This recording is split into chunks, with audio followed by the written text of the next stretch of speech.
Aloha, aloha, aloha. Welcome to the Hamwise J Einschwein Pigman special. And I've got a very, very special show for you tonight. Thank you for everyone for tuning in to this one of our best and favorite shows here at Tanda Studios in sunny Saskatoon, Saskatchewan, as usual. And wherever I may roam, Molly, Saskatchewan, they have my bones. But seriously, they have my bones. They took my bones.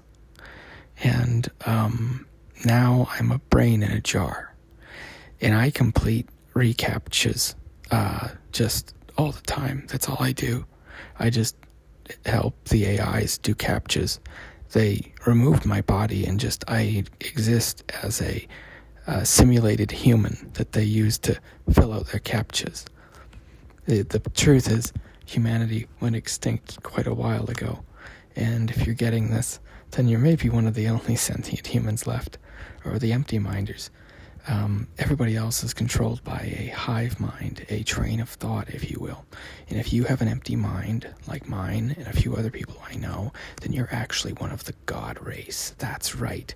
You Hamwise fans, if you can empty your mind, you are entering a godlike race of superhumans that control the universe and everything on Earth.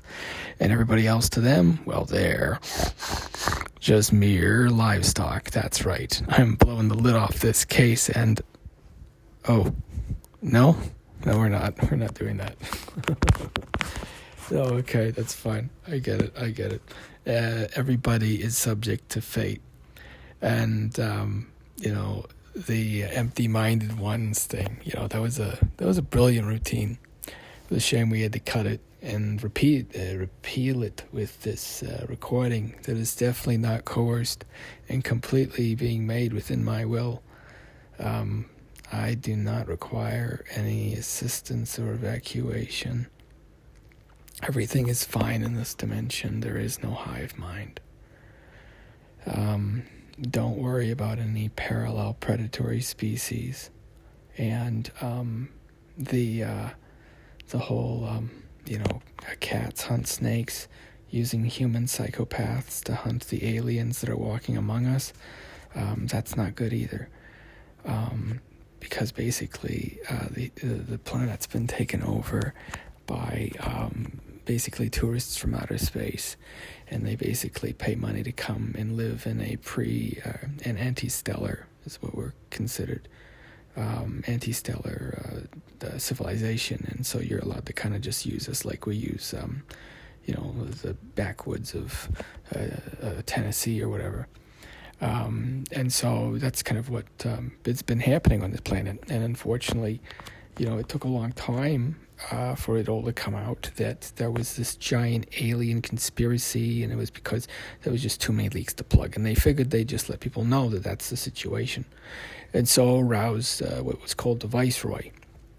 And so I remember when the Viceroys first took over, and then people were like, what? It's like, oh yeah, no, it's sorry, but there's, we've been just, using you as like a little test farm for your whole, sentient civilization, because, we just would judge civilizations on how sentient the majority of their people were. And so in the late 21st century, it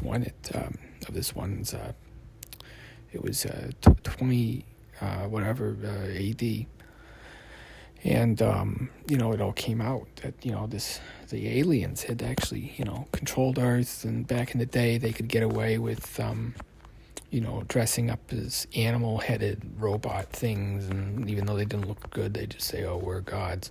And we took them seriously, and then we killed and ate one of the ones that they called gods. And so that's when they kind of were like, okay, now let's see where this goes. And so they were kind of, controlling humanity from outside and above, hijacking bodies, and, they had methods of installing these things on bodies. And, you'd first hear about it. You never believe it. It was back in the day when people didn't, believe in aliens or any, ghosts and any of that stuff. It was all science fiction to everybody. But then, it was like, oh yeah, no, there's aliens and ghosts and Sasquatch, and most of the conspiracies are true, and it's all a very strange world, and we just tell you it's not, because then it's easier for you to just live your life and pay your taxes, But people wanted to know, and then they, of course, we had the whole time disaster, and it was mostly because everybody involved in the experiment, we only told ourselves we understood the notes, right? Because when we were going through it all, the guy that presented it said that it was theirs, but they had actually stole it. And so, when we came to him and said, okay, would this cause a chain reaction and create a time loop? He said no. He didn't actually realize it would create a time loop, and there was only one way to break it. And so, there was this big clue, of how to break this time loop. And so, that was, the first instance of, single use, time travel. You just go and you change one thing, and then you forget that you ever invented it, because you realize what damage it could do. And so, that was the idea, of course, and how the book was marketed and everything. It didn't help. And so they all, rounded us all up 20 years later and said, hey, tell us about what it was like working on the show. And, we said, oh, yeah, sure, why not? And so they paid you, and, food and pizza and beer. That was just, what you got paid with. And, it was kind of like the origin of this whole pizza party thing, where it would be like, you just get paid in pizza. You were just happy you got to eat that day. And, of course, it was really awful time when the viceroy, was erected and the tribunal happened. And humanity got this dressing down of basically saying, okay, no, you've got like these options. We can reset you, back to the Stone Age, and you can try again. And we've done this before. And, that's where all these, weird ruins come from, is somebody goes ahead, invents it, and claims it's theirs, and it isn't. And, we pop down and, dust into oblivion, because, it's like this human nature to steal something and claim it's yours. And so that was one of the options, is we get reset, and, maybe a few thousand years later, we'll be at the same problem again. And then the other, of course, piece of the whole time war was just the shifting between dimensions and perceptuals. It was called axials. A lot of people were working about planes, but we worked in axials, and you would calculate the axial that you want to inject the tachyon into, because that was the leader. You'd follow behind the tachyon through the weir, and that was how we would inject voiceover through time. And we had these demo tapes, and so we had, our receiver had a radio antenna stuck through his head, right? And it was this big joke that he looked like a pig because the skin flared out where it grew over eventually the antenna, because it was stuck in both, out one temple and out the other. And so he had this kind of peculiar, personality, and he did talk like this, like he had a voice that would go up and down. He'd do all these voices. And so, he just wandered around, Canada acting like a pig detective. And everybody just played along. And nobody realized that actually he'd been having like a crisis. And so when we made the tapes, we were aware of an individual. Everybody on the board knew this would come back. And we said, no, look, if you look at the contract, it right there in, the whole Hamwise licensing handover, we did handle it tastefully, I think, and I don't appreciate what you're insinuating with some of these interview questions. What we made was a masterpiece, and every entry out of that early catalog was weird beyond anything else in the market. And that's what we were relying on, was something new, something weird. Entertainment experiences that make you question your sanity. And so I sat down, with this writer's room. We had a bunch of, We had psychologists, we had actors, we had fashionistas, we had religious scholars, we had a rabbi, and we all would take turns taking a stab at, we were making this character, this pen name that would be the pen name. And so this, is what we came up with.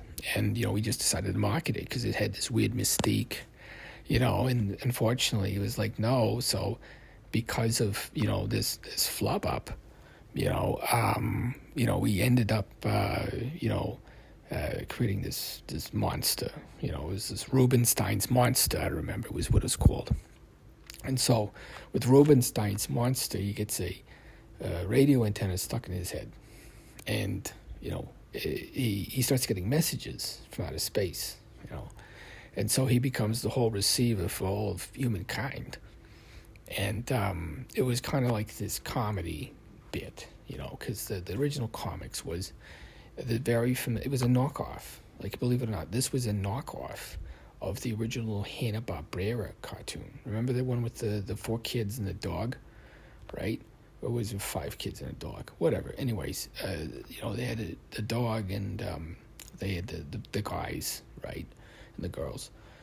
And so we wanted to make a knockoff and just have it be, set for, our audiences. So, we made it, these, Brazilians. Everybody was Brazilian. It was just the weirdest thing. That suddenly, it was like this joke that every stranger you meet suddenly is a Brazilian, and because Brazilian was a tourist for a time traveler, because anybody could be Brazilian. And of course, the Brazilians had that Canadian was the slang for time traveler, because anybody you met could have been a Canadian, because they were so diverse. It was quite funny. And we all had a hoot. And I know a lot of the jokes, that's why you're calling us up and making us explain them. It's like dissecting frogs in here, and it was quite interesting making this pygmy and watching, the whole Rubinstein myth blow out of proportion. And, it was like this comedy thing. And then, of course, there was the Wallenstein, too. It was like, okay, and, how many more Steins are we going to go before we pass through Steins Gate? There's like 3 anime fans and 1 Russian literature fan that can talk to each other and explain that joke. No, Russian science fiction literature, so I'll narrow it down for you there. And, hopefully the other one wasn't so obtuse that, what I got when I was putting down there. And that's the problem with my humor, is it's too obscure. It's like only I find myself funny because only I get how nuanced my jokes are. So when I read my books, I'm hilarious. But, most people don't have a close reading of Hamlet under their belt where they've watched it like 500 times. Because it's like, wow, this is autism. And so, you have like these worlds inside your head. And that's mostly what I spend my time doing. And I find myself very blessed that I got to, have that life. I was Hamwise J. Einschwein, pig detective, savior of humanity, the rebel that said no. That's right, it's me, talking to you live in Facettin English, because with Facettin English, your accent goes up and down like this, and that was because you had to be able to fool the voice recognition software at the time. And so you were trained at an early age to talk like this. And we were raised very peculiarly. We were not raised around other children for the first, I think, maybe 10 years of our life. And we were raised around television only. And we had these machines that would teach you to talk. And it was these speaking spells. And that was how you had a Facettin accent if you learned to talk with one of these. We were very neglected on these farms. And they were these weird communes, and so, a lot of them were mutants, and a lot of them were discarded, those custom humans they were making, And, I remember, you go to one of these farms and they weren't raised like normal children. Me and some of the other officers, we'd gone through with a German fellow, and they showed us one of these lads, and he was a big, stout, little piggy-looking thing with squinty eyes and a turned-up nose. And they said, "Watch this. All right, boy, go out, kill one of your rabbits, skin it, gut it, and bring it in and serve it for dinner." And he went out and he did. And that was, the discipline they put them through was so rigorous that it was like one of those German shepherds that you can put a stake in front of and they won't even touch it. And they'd do things like you'd take care of dead trees on these farms. They had a whole orchard that you would have to take care of. And it was all dead though, and none of the trees were alive, and you would just be watering them every day and taking care of them every day. And you'd ask sometimes, like, "Mum, Dad, like, this is really weird. Why do we have to take care of dead trees every day?" And, they didn't seem to care, or didn't even know to care. That was kind of how we were brought up, It was kind of like a nightmare escape. And so, you learn to live a lot in your fantasy. And there was this disproportionate boom of writers that had come from these farms and these schools.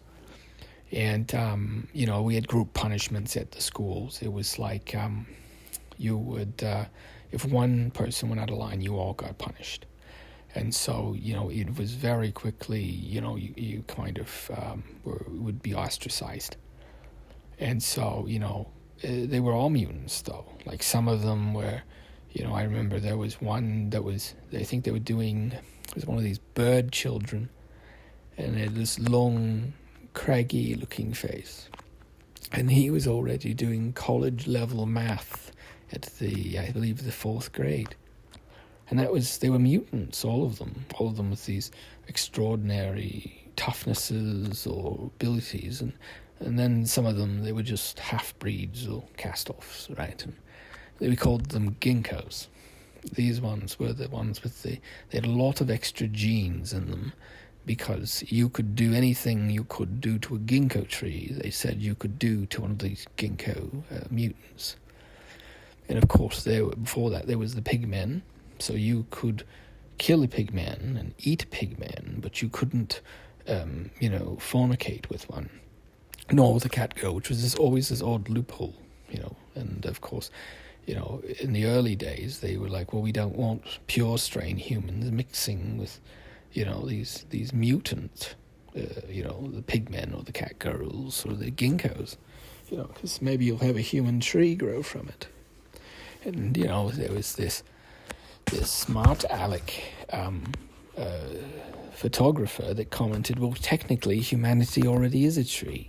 When viewed from the 4th dimension, the human species is actually like a invasive form of coral that sings strange songs and dreams, strange dreams. And so the things from outside watch and observe and harvest our lives and our stories, and they take pleasure in it in the same way that you read a book. And so anybody who's getting this, you're probably one of the real humans out there. And I know things are hard and scary, and I don't know what the future is going to hold. But I do know one thing. You're persistent. And so am I. And that's why you just got to keep on hanging in there. Because if I, a pig detective, can keep hanging in there, looking how I look and living how I lived, then I know surely so can you. Because there's only among us who have tasted the deepest valley can know the glory of feeling the sun in the face again. And so it was kind of like, this rallying cry. And we didn't intend it to become that. People were like, Hamwise is a revolutionary. He spoke the truth in the kingdom of lies. But then the people were like, well, actually the whole, like it's like an allegory, right? And so it was because nobody could speak the truth anymore, and that was the curse. Nobody could say the emperor was naked.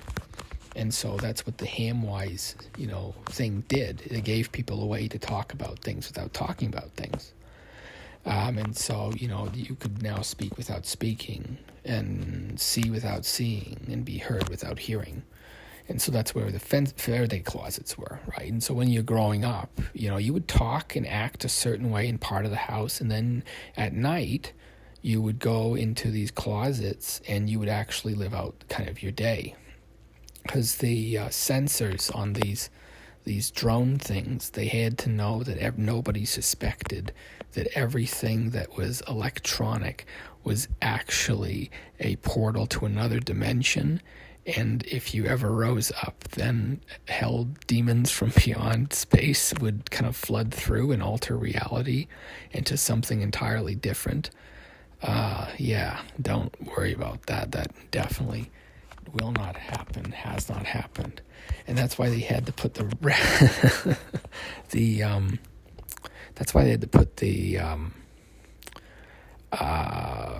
warnings in the show. Every 10 minutes, 20 minutes, and some, like, the lawyers were always wishy-washy on it. And, when corporate contacted us about it, as an accountant, I thought it was kind of fun. They get an accountant. I got to write a few chapters in there, and it was just everybody in the office. You would spend a bit of time writing out an outline, and then they'd hand it off to this ghostwriter. And so, that was kind of the idea, and they just found it was so fun. It was so cheap. And so that's what they did. They just bought fiction a la carte from other fiction writers and sold it under these, collections, right? And so we eventually we generated, tons and tons of human-written original stuff to train our own eyes on, and they'd be the most strange ones. And that was the idea. Was we were trying to advertise to, like, the Untouchables. We were like, what? Like, we will appear and advertise on any channel. And that's the glory of, how you got to know about Hamwise, probably, is because of that whole idea that what if we make a company, because a lot of people are like, advertisers need to feel, confident. It's like, well, what if, you make an advertising company that, you kind of take your customers' money to make these ads, but you advertise it to anyone. Like, they understand that your brand is associated with anything and everything, because it's a random number. Nobody cares. It's not like you have an image to protect. And so, that was the idea with, we had these tie-ins we were doing, and we would pay Hamwise, we were quite generous, pizza, and he just loved it. And so we didn't think we were ever in any wrong. Yes, we paid for it all in pizza, but he got pizza, right? And so, when people say, we got it illegitimately, I would say no. The Hamwise property does belong to 9413 Incorporated. However, the whole idea of Hamwise was originally, there was a 1924 comic called, Hedgewise or something, or what is it, Hedge Wizard? I don't remember. It was this magical periodical they had back in the 20s. It was like weird, how they had Weird Science and or Weird Tales and, Bizarre Tales and all those ones from the Golden Age with those really lurid covers. So yeah, it was kind of like that. It was kind of like this magazine they had back in the 1940s and 30s, and it tried to restart a bunch of times. It was very interested in the same things that we were. So we were just interested in homage, originally. And then we just found it too funny to not do it. And so we kept doing it. And, we kept doing it now, you have to, line us all up and interview us all. And it's the most strange experience ever, being hauled in, be like, do you remember a guy who walked around acting like a pig detective? Like, that must have been the most surreal police interview ever. Yeah, I do remember a guy who walked around acting like a pig detective. That's the strangest thing. Like, realizing that I was walking around acting like a pig detective every day. And so, I decided to make this comedy show about being a pig detective because it's so weird being a pig detective, being a mutant, realizing like what nobody else thinks like me, And so we did these different interviews at different points in the project, and then we just lined them all up. And it was the funniest thing. I think last year's me really didn't see where their life was going, I don't think they saw it at all. And next year's me is going to be like, what? This isn't even recognizable. I hope it's so unrecognizably good next year that this episode, the Thursday 21st of November episode of 2024, marks the end of the terrible period of my life. Because anybody else feel like you've just had, how there's the annus horribilis is the Latin, the horrible year. I've had 4, and each one gets progressively weirder and worse. And now, I've just had some radical acceptance, and I'm just like, yeah, no, this is just how life is. Whatever, don't care. And, now I'm kind of happy almost, but I'm kind of scared of being happy because the last time I was happy, it was back in 2020 of January. I had gone and learned how to do this really cool technique, and at this retreat thingy at this there was this nunnery in Edmonton I went to, and it was the one with the labyrinth over in Blue Quills, that one. And it was really kind of gnarly because I got a nosebleed at this convention from just listening to people talk, and I really recognized the power of the voice. And that's why you've been listening to me for as many hours as you have, to get that crumb of what I can do. No, just kidding. This is mostly natural. I've always been good at impressions, but when you realize oh wow, this is what autism's like weird. It's wow, nobody else thinks like me that I know, and I'm just impossible to get along with because I'm so particular. And that's why my wife left me, and that's why I'm alone, and I make jokes about how painful it is, and everybody gets to laugh, and I think that's why my comedy tapes were brilliant. Is, you didn't need a laugh track to laugh at a Hamwise tape. You knew when he was being funny, when he was being sarcastic, and you could tell when he was not. And the funniest part was showing it to somebody else and having them listen to it and having them try to figure out, is this serious, or is this real, or is this remember, what was it called? Oh man, we watched it so much. It was called Mr. Show, right? And it was this stream of consciousness comedy show on HBO. Remember them? They were great. And so it was hilarious stuff. They had an enteritis and all this other kind of really funny social commentary that was applicable both then and in the future. And, that was kind of, part of the Hamwise show is there was so much, though. And that's why there's so much that matches, is because we go everywhere. We go all over the place. It's like The Simpsons. We're like, oh, they predict the future. It's yeah, but because they've had everybody be the president, not just Trump. We had these journals that you would have the children read along with so they could understand how the Time War was. And that was the... it's called, what was it called?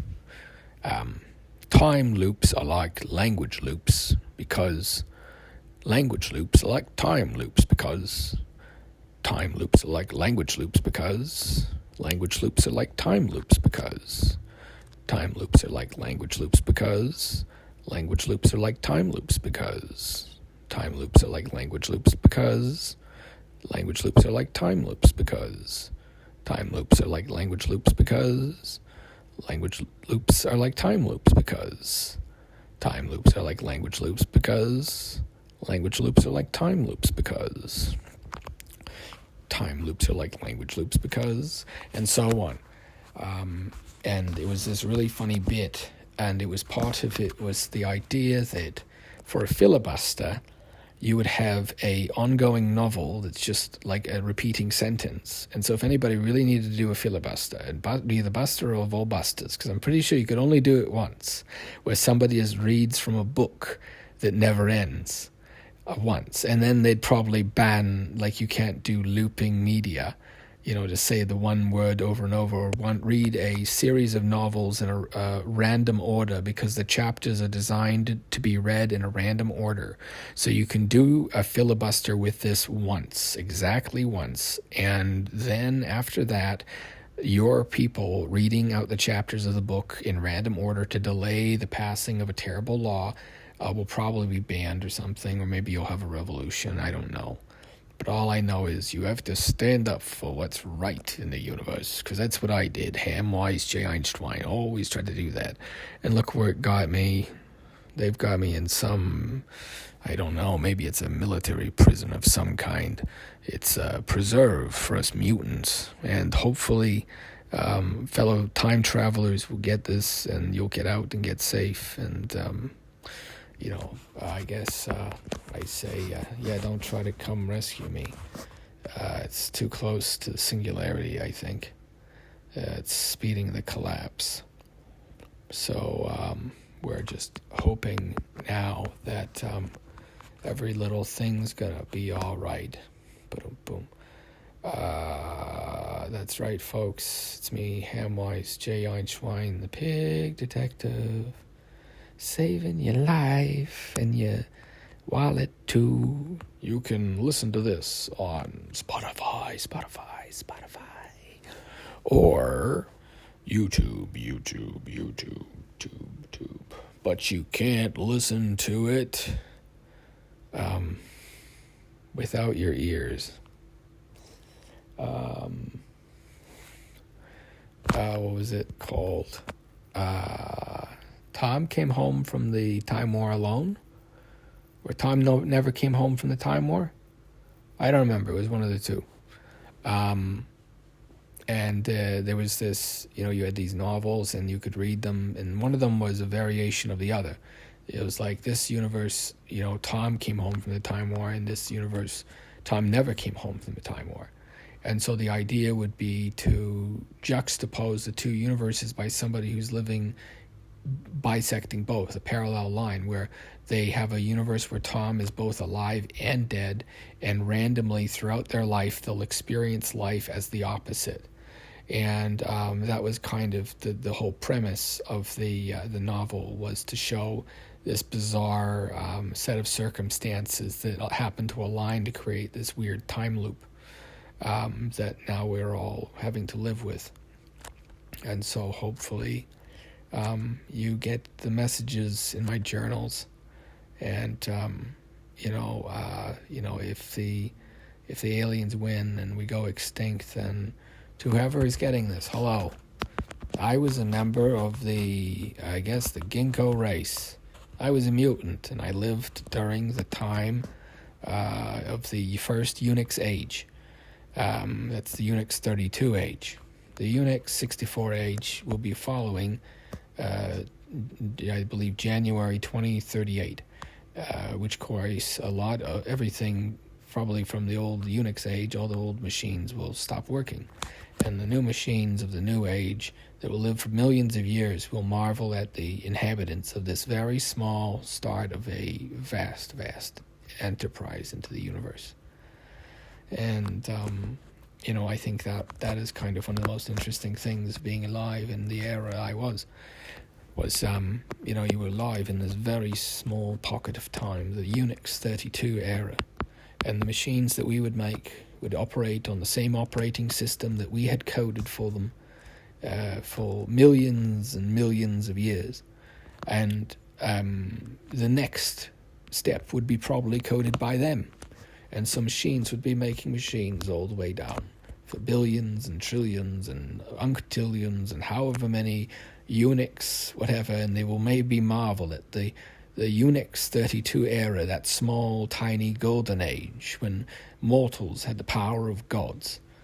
In one of their poems, they held a computer so powerful in the late stages that every single computer on the planet could not have the same computing power. That is how fast and how strong the humans developed artificial intelligence and how quickly they progressed.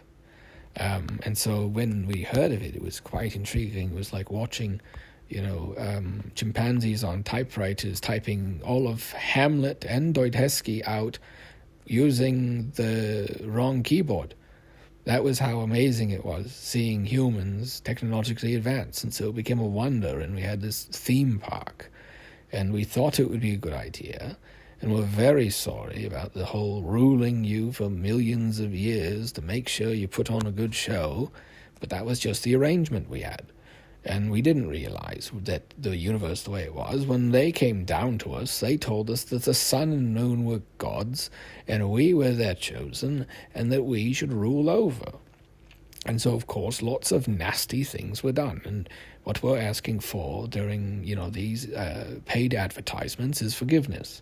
The royal family should not be held accountable for what was essentially millennial-old gaslighting, that they were somehow different divine beings that should be able to dine on human flesh and drink human blood and, do whatever, the raunchy ones do with the piglets, and we didn't realize it in the same way that your early mucking about and genetic engineering, the ginkgos become menaces in the far, far future. Never mind your biological tampering that creates some of the worst, biological, monocultures in the known universe. And so we were quite displeased to see how humans reacted to finding out they were not alone in the universe, and so we just decided to undo it. And yeah, we just go back in time. Whenever you guys learn, you have to have a freak out and toss a table and break things and hoot and holler like a bunch of baboons. And so yes, we've stopped telling you, because every time we've tried to tell you, you freak out. And that was part of the whole humor of the Hamwise show.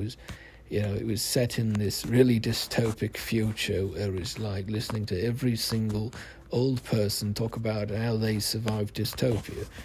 And that was the humor of it, was, the idea was that we were describing to our ancestors what our lives were like. And my life was quite strange. I didn't know I was a ginkgo. I didn't realize I thought differently. I didn't realize I didn't think at all. I didn't think. I just wandered around and I'd do things. And then one day I realized I was kind of like this little robot, like a Roomba that would go around eating and sleeping and making noises at people. And I was like, what is happening to me? I've been doing this for how long? And I've chosen to do this and that. And it was like I'd been a remote control my whole life. And then one day it was like I was wresting the controller free, and I was holding the controller and driving, finally, the car. And that was kind of a really strange moment for me of like, wait a second, I've been on autopilot for this long?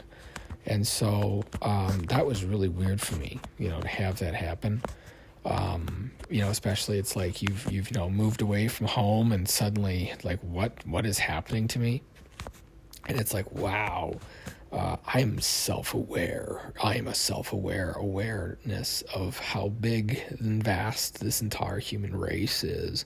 And we're all connected through the great mother, man. And so that's why you shouldn't be harming each other. You just need to be loving each other. And why I've been recording for 39 minutes, which means it's time for a warning. That's right. I'm sorry. This is entertainment. I hope you understand that. I hope you understand that you're not supposed to take things that pig detectives tell you on television shows, let alone radio shows that you hear on the internet, on Spotify. Yeesh. And so that's why you must never take anything that Hamwise J. Einschwein says seriously, because otherwise you might be on my most wanted list. Most wanted for being a dummy. Oh, hi-oh. Oinkity oink oink, oink oink. That's right. I'm here all night, folks. Tip your waitress. Try the Borscht. And if you haven't tried the Borscht, then have the veal. Oh, yeah. We're here all night because my wife kicked me out. And so, it's like that scene in True Detective, where he's eating in front of the television all alone. And it's so sad. So very sad that I need to have a glass of water. Oh, yeah, that's right, folks.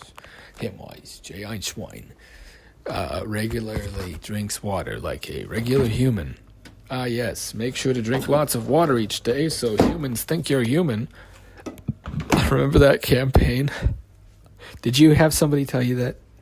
Yeah, it was because they had these human-alien ginkgo hybrids, crossbreeds, and we found they were dropping dead from dehydration, and so we had to make it into like this water cold, kind of like the air fryer cold, but better. And it was like, this other artistic project I was working on.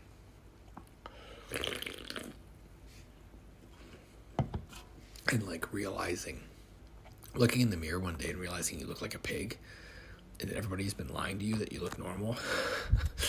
Like that was far out.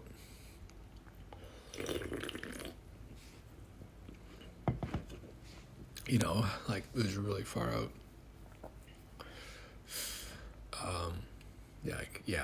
It was hard to grow up as a big detective.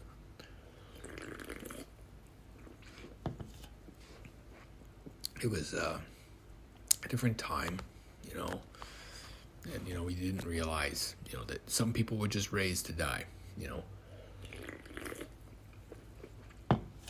Yeah, it was like these, name codes, because they would use it as a blueprint. So you're probably not the first and you're probably not the last that's going to live and suffer just like you are, whoever you are. Because if you can hear this and understand this, then you've got a mind. A mind of your own. And you must never lose that. Never let anybody underpin that or undermine that or tell you that you are a certain way, because you can choose how you can be. That's right. So choose to be awesome by drinking. What am I drinking today? A Canada Dry soda ginger amber au crambel, zero skill, arôme naturel et officiel fait partie de vrai ginger membre. And so,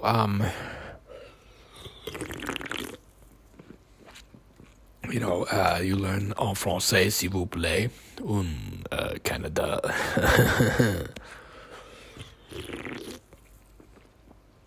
Which is like, why is Quebec so snotty about languages? Because they know their French sucks. I'm sorry, but it's nothing like France French. Oh my God. It's like ridiculous. Like it's like listening to peasants or people on like for you, like I understand both, right? Like if you give me time. But I'm not that good with French because it's been years. But like you look at like the verbal pun that you can do with French versus what you can do with English, and that's why we made it in English. It was because we wanted to piss off Quebec. That's right. Because you're not going to listen to this anyways, are you? Oh gosh. No, just kidding. Don't kill me, please. FLQ. No. And so, we had to explain a lot of our jokes. That it was like, because I mean, we were just given like, this is what's happened in this country. We didn't really understand that for like 10 years for you guys was like a long time. And so when we would make things we thought were in style when we sent our first agents back, and that's why they were always, Men in Black were always so weird. It was because you had to be weird, because nobody would ever believe you. Like if I told you that a man that acted, lived, walked, talked like a pig detective was real, like, would you believe it? It's like, no. But I have like there is a exact same story that's like, like, it's so weird. Like, it's so weird, man. Because it's like, what? Like, like, I literally walked around talking, and acting like a pig detective for years, and I didn't realize I was doing it. Or like, I'd be watching it, but it doesn't make sense. Like, that's so far out, man. Being a pig detective, Shaggy, do.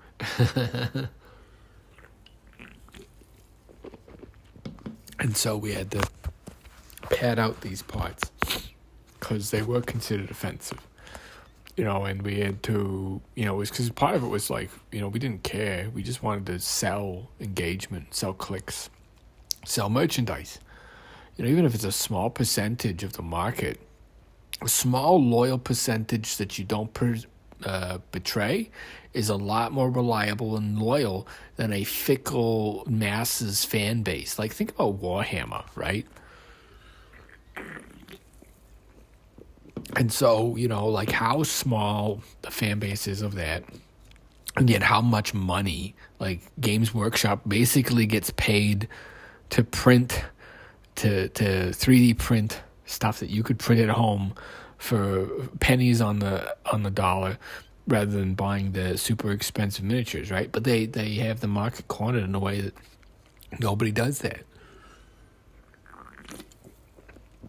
One, because it's copyright infringement, and Hamwise J Einschwein condemns that. And two, of course, they have the whole DRM installed on every single whatever printer, so you can't print stuff of certain shapes. And, we found out that every single device was always listening to us. Always scanning our voices. And so we had to learn ways to talk that the automatic scanners would pick it up as television, because they knew that human voices typically don't talk up and down and strange and all around. And that's the thing. If you wanted to be able to send messages through the sensor bots, you just had to change your voice like I do. That's why said in English became the final language of English, was because of voice stealing and encryption. And, we all talked like this. We didn't realize it was weird to constantly change your voice. Because everybody talked like this, You walk into a bar and it sounded like there was 1,000 people all kind of changing their voices constantly, because that's how you can avoid the detecting software.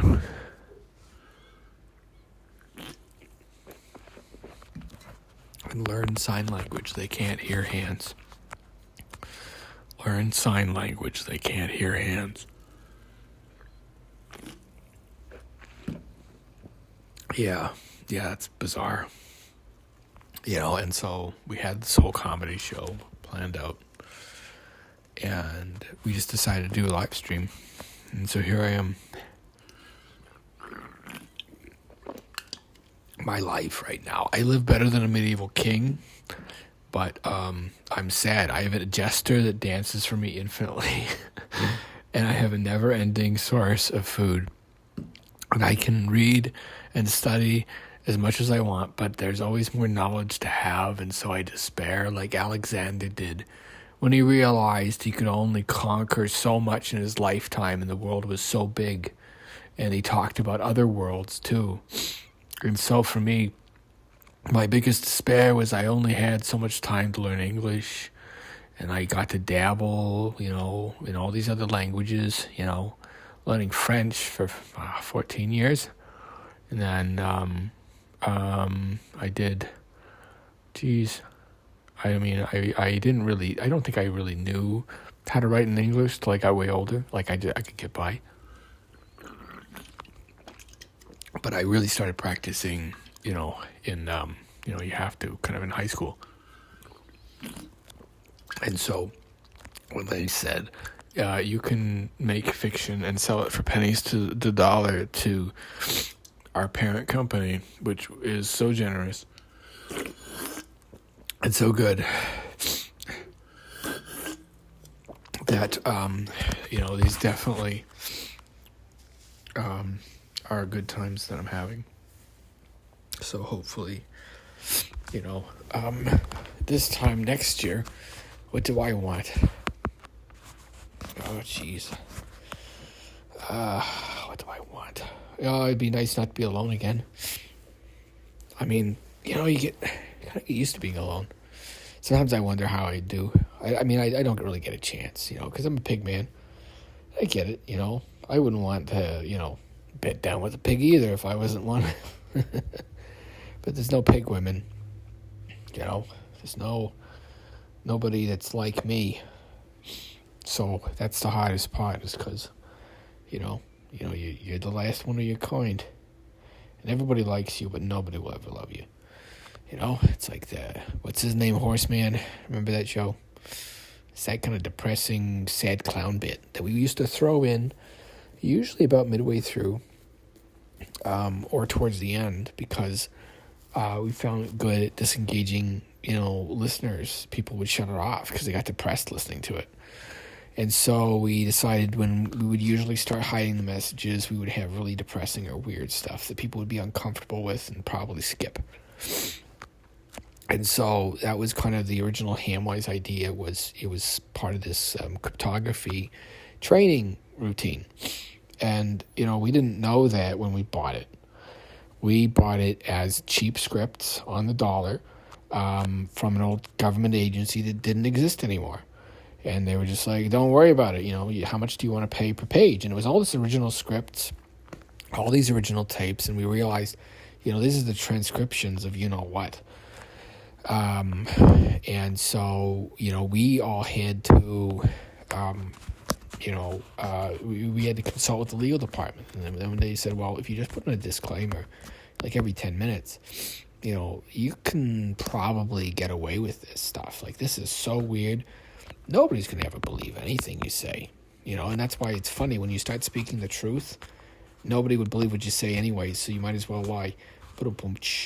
That's right. I'm here all night, folks, because my wife left me. And I couldn't handle it, and I feel like I lost it, I just couldn't take it. So I just imagined, like, maybe I was never married, maybe they never existed, and I'd always lived like how I lived, and it was like this beautiful fantasy, you imagine you actually had this secret family that loves you, but you are deluded and don't get to ever see them. But the truth is, no, you've always been alone, Mr. Pigman. And so we had these really creepy, sad bits. A lot of times about, being alone, dying alone, living alone, the pain of living alone. Constantly, having an ache inside, like your little piggy heart.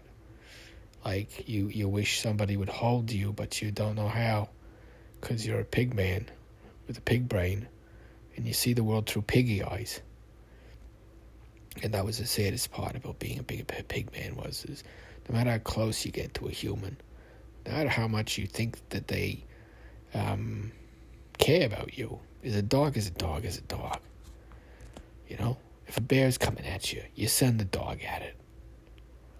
And you didn't realize that was your purpose, as part of this social group, was you were the part of the population that was the most easily sacrificed, the most easily gotten rid of if there was no use for you.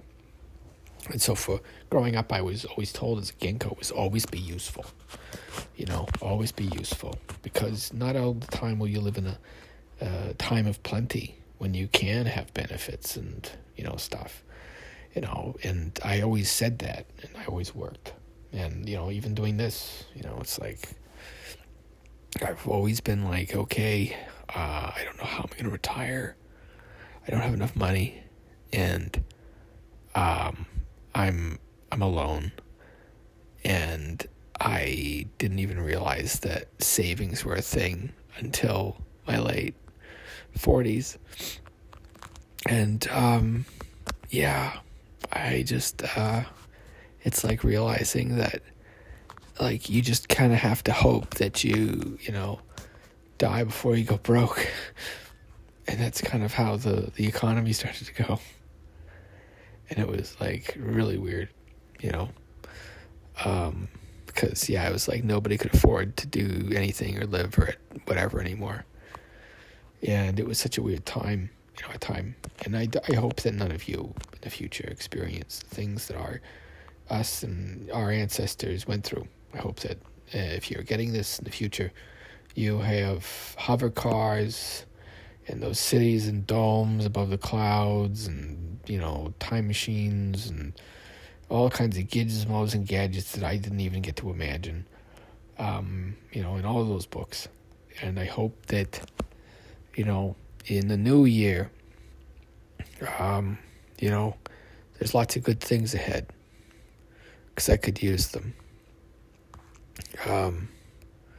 I don't know if there's much else left, but that was kind of the idea. We wanted to make these products, and we would advertise them on the absolute lowest, like anybody, whoever was the most demonetized channels, we would be willing to advertise on stuff that nobody else would touch. And so we would get it for like pennies on the dollar. And so that was the idea, was just make this lowbrow media company that it advertised lowbrow stuff to lowbrow people. And that's why, it became the thing that it became, and, we didn't, we knew it, of course, what we were doing when we made it. Of course we did. It was all just part of this plan, part of this very overarching plan of things that we need to do to ensure the future goes a certain way. And so that's kind of what was the idea of the show, was to nudge the world line enough that there was a positive change, or a miracle, just a miracle. That, for me, a pig man, I'm allowed to live, but I am not allowed to love.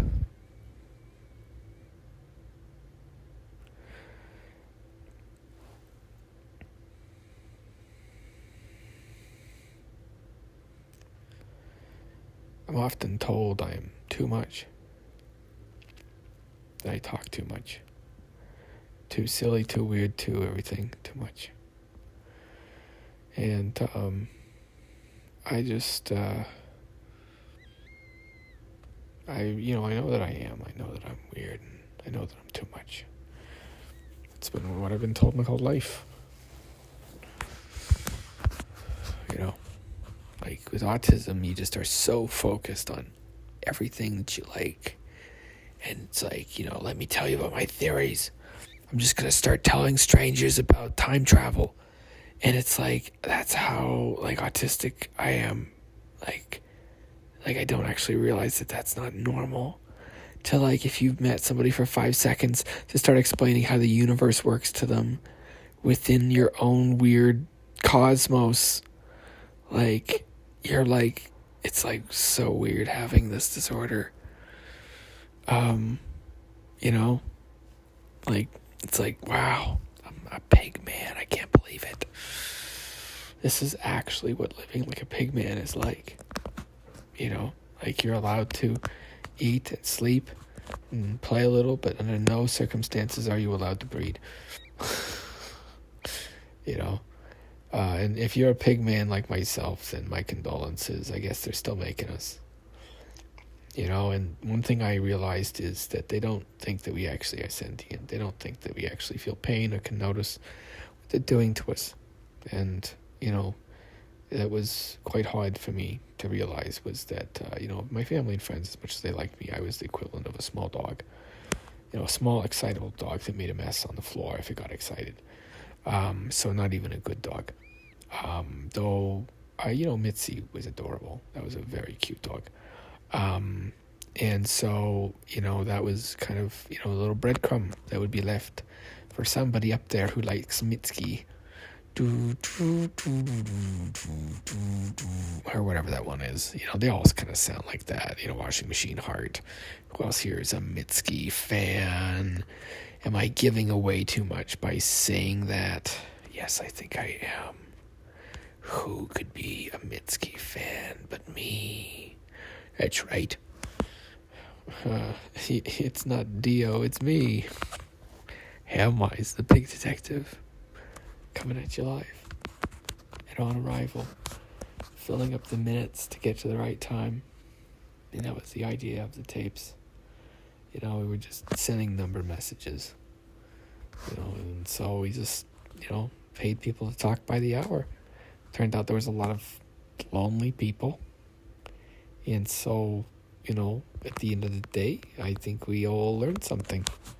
We learned about how creative somebody can be when they're given the limit of, you just get to talk about a pig man, and you try to imagine all the different adventures that being a pig man would be and mean. And so it was kind of like iteration art. It was like, how many different things can there be? And so you saw this in other things too. Like comic books did this for a while. Like, remember that thing where it was like, oh, we're going to do Iron Man, but now it's a girl, or now it's a giant frog or whatever. It was kind of like this iterations thing, you know, seeing what will capture the human attention.